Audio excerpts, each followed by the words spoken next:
दोस्तों जस्टिस एक ऐसा वर्ड है जो कि हमारे इंडिया के एनर्जेटिक यूथ में बड़ा ही फेमस है। चाहे वो आप सोशल मीडिया पर आए दिन देखते भी रहते हैं कि hashtag justice for this one, hashtag justice for this. लेकिन दोस्तों रियलिटी में ये बहुत ही दुर्भाग्य की बात है कि हमारे देश में जहाँ ये जस्टिस होना चाहिए, जहाँ न्याय होना चाहिए, वहाँ नहीं है। और वो है हमारी न्यायपालिका, न्याय व्यवस्था में।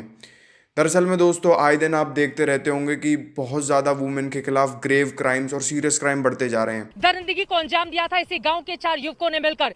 यही वो खेत है। To a horrific story that will shock each and every one of you. A brazen murder of a young woman caught on camera in Haryana's Faridabad district.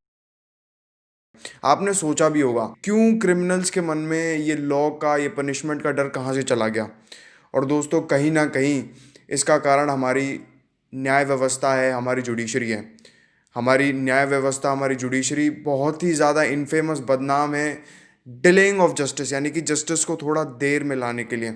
कई बार आपने ऐसे केसेस भी सुने होंगे जहां जस्टिस को आज लगते लगते क्रिमिनल और अक्यूज जितने भी विटनेसेस थे सारे ही चले गए और अभी तक उनको जस्टिस नहीं मिला। द वायर में पब्लिश एक आर्टिकल के मुताबिक नवंबर 2019 तक देश भर के कोर्ट में लगभग 3.5 करोड़ केसेस पेंडिंग थे, यानी कि अभी उनमें जस्टिस देना बाकी था विक्टिम को। और छोटे मोटे ऑर्डिनरी केसेस की तो बात छोड़िए, इतना इनह्यूमेन और इतना इनफेमस निर्भया केस जिसके ऊपर मीडिया का भी पूरा प्रेशर्स था, जनता का भी पूरा प्रेशर्स था, उसमें भी कोर्ट को जस्टिस दिलवाने के लिए लगभग 8 साल लग गए। इसके बावजूद भी कि कल्प्रिट को गिल्टी घोषित किया जा चुका था। और दोस्तों ऐसी लिस्ट बहुत ज़्यादा लंबी है जिसमें जस्टिस अभी डिले या फिर डिनाई हुआ है, चाहे वो 1984 का सिख रियॉट केस हो, या फिर उपहार सिनेमा केस हो, या फिर भोपाल ट्रेजेडी केस हो। तो दोस्तों आज की वीडियो में हम यही बात करेंगे कि क्या कारण है इंडियन जुडिशरी का कि वो इतना समय लगा देती है जस्टिस दिलवाने में, या फिर कभी कभी तो जस्टिस मिल भी नहीं पाता। क्या लूप होल्स है इंडियन जुडिशरी मैनेजमेंट सिस्टम में, और कैसे गवर्नमेंट इन लूप होल्स को मैनेज करके, इन पे काम करके इंडियन जुडिशरी को और इंडियन जस्टिस को उस डार्क टाइम से खदेड़ लाए जहां विक्टिम को एक जस्टिस मिलता है। नमस्कार दोस्तों, मेरा नाम है रिदम और आप देख रहे हैं द रिदमिस्टिक।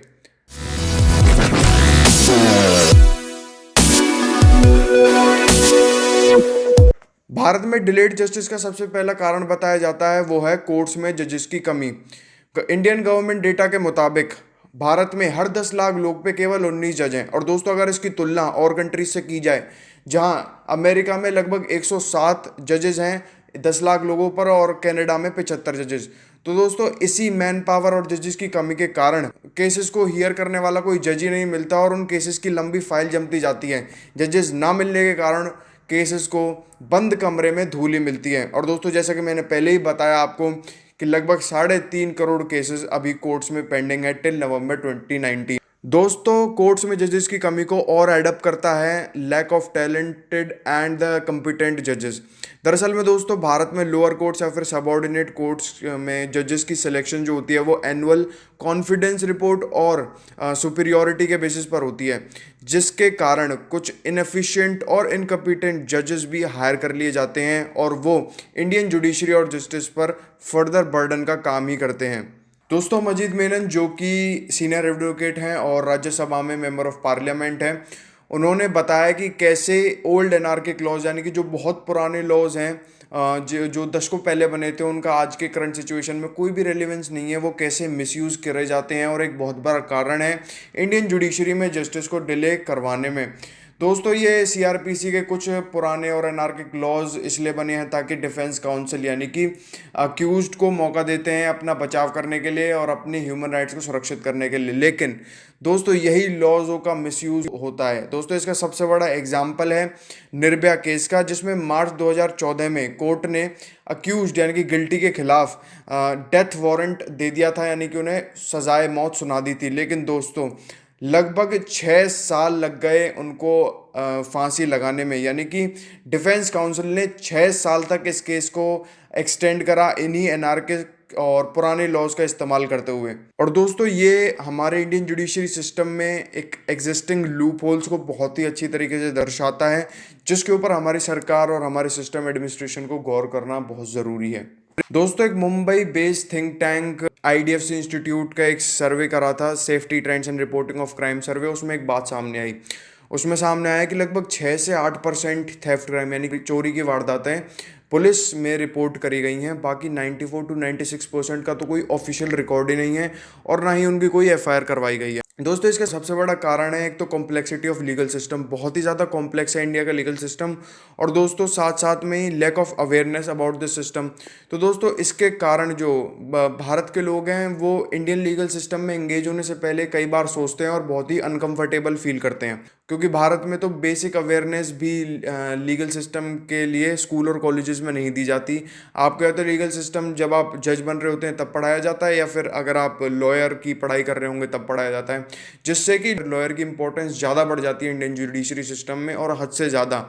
और इंडियन जुडिशरी सिस्टम इसके ज़रिए ट्रुथ यानी कि सच्चाई से ज़्यादा लॉयर को बढ़ावा मिल जाता है। और अगर आप सही भी कर रहे हो और अगर आपका लॉयर थोड़ा वीक हो, आपके पास थोड़े कम पैसे हों और आपके पास अच्छा लॉयर नहीं हो, तो आपको जस्टिस मिलने में या तो जस्टिस मिलेगा नहीं, या फिर जस्टिस मिलेगा तो बहुत ज़्यादा समय लग जाएगा। तो दोस्तों ये एक ऐसा बहुत बड़ा लूप होल है जो कि इंडियन सिस्टम में है, और एक इन्फ्लुएंशियल पर्सन का जो इंडियन जुडिशरी में एक कैप्चर है या फिर एक वर्चस्व है, वो ज़्यादा इसको बढ़ाता है। दोस्तों आपने बहुत बार देखा होगा कि विक्टिम की फैमिली जो है वो पुलिस इन्वेस्टिगेशन पर ना विश्वास करते हुए सीबीआई इन्वेस्टिगेशन की बहुत मांग करती है। इसका बहुत बड़ा कारण है पुलिस इनएफिशिएंसी इन इन्वेस्टिगेशन। दरअसल में दोस्तों जज के संख्या के साथ साथ पुलिस की संख्या बल यानी कि पुलिस का मैन पावर भी बहुत ही ज़्यादा कम है। इंडिया में हर लाख आदमी पर 144 पुलिसमैन यानी कि 144 पुलिसमैन है। वहीं और कंट्रीज से इसको कंपेयर करा जाए, जहां अर्जेंटीना में 830 पुलिसमैन है 1 लाख पॉपुलेशन पे, और 330 फ्रांस में है 1 लाख पॉपुलेशन पे। तो ये दर्शाता है कि पुलिस की मैन पावर कितनी कम है।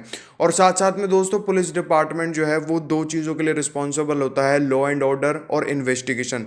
लॉ एंड ऑर्डर यानी कि जो भी सिटीज़ में लॉ एंड ऑर्डर के केसेस हैं, कहीं रियॉट हो रहा हो या फिर कहीं वो रहा हो, तो उसको मेंटेन करना लॉ एंड ऑर्डर को, और साथ साथ में इन्वेस्टिगेशन करना। और दोस्तों पुलिस की संख्या बल कम होने के वजह से इन्वेस्टिगेशन पर इसका बहुत ज़्यादा असर पड़ता है।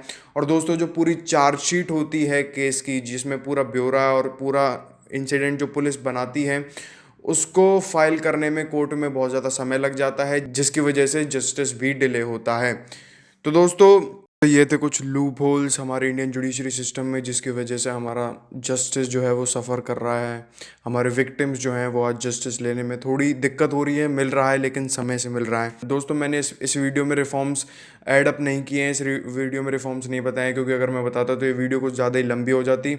अगर आपको रिफॉर्म्स वाली वीडियो चाहिए जिसमें मैं बताऊँ कि क्या क्या रिफॉर्म्स हो सकते हैं इंडियन जुडिशरी सिस्टम में, कहाँ क्या और रिफॉर्म्स हो सकते हैं, क्या अमेंडमेंट्स हो सकते हैं लॉ में, उसके अलावा अगर आपको वीडियो चाहिए तो आप कमेंट सेक्शन में मेरे को लिख के बता सकते हैं। और अगर इस वीडियो पर अच्छा रिस्पॉन्स आता है तो मैं ऑब्वियसली वो वाली वीडियो ज़रूर बनाऊंगा। और आज के लिए बस इतना ही था। एंड में जाते मैं यही कहूँगा कि देखो जस्टिस अभी फ़िलहाल जो है हम इंडियन डेमोक्रेसी में रह रहे हैं, जहाँ अक्यूज़्ड का भी कुछ ना कुछ ह्यूमन राइट्स रहता है।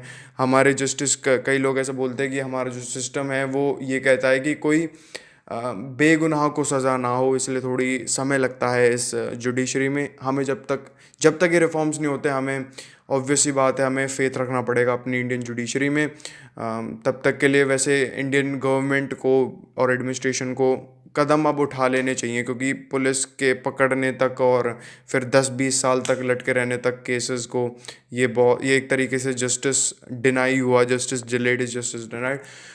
तो आज के लिए बस इतना ही। अगर आपको वीडियो पसंद आती है तो ज़रूर लाइक करना, और ऐसी वीडियो चाहिए तो मेरे चैनल को ज़रूर सब्सक्राइब करना, और कमेंट सेक्शन में लिख के बताना कि अगली वीडियो आपको कैसी चाहिए। दोस्तों ऐसे ही मैं सोशल पॉलिटिकल टॉपिक पर वीडियो बनाता रहता हूँ। अगर आप मेरे वीडियोस चेक भी कर सकते हो, और अगर आपको और वीडियोस और देखनी है तो मेरे चैनल को सब्सक्राइब करो, बगल में बेल आइकन है उसको दबा दो, क्योंकि जब अगली वीडियो आए तो पता लग जाए कि द रिदमिस्टिक की वीडियो आ गई है। तो मेरा नाम है रिदम और आप देख रहे हैं रिदमिस्टिक। तब तक के लिए जय हिंद, जय भारत।